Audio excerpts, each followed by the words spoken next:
LLC with your spouse? Do you need two trusts? One for each, or will one living trust for both with the LLC documented in it? Okay, this is a great question. I'm killing trees here, Julie. I love it.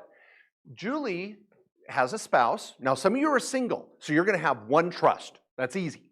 But if you're married, you really have two options. You could have one joint revocable living trust. And percent of my clients, we do a joint revocable living trust, and then the trust owns the LLC 100%. So it's still marital property, and if you die, your surviving spouse takes over. If you both die, we already talked about that. So the LLC is owned by the trust. It's non-taxable transfer. It all works, easy schmeezy. The LLC owns the property.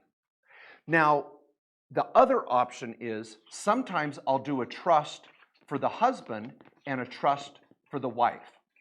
And then we tie the two together with kind of some provisions. Now, some of you may say, Mark, why would you do this? Well, it's oftentimes because it's a second marriage.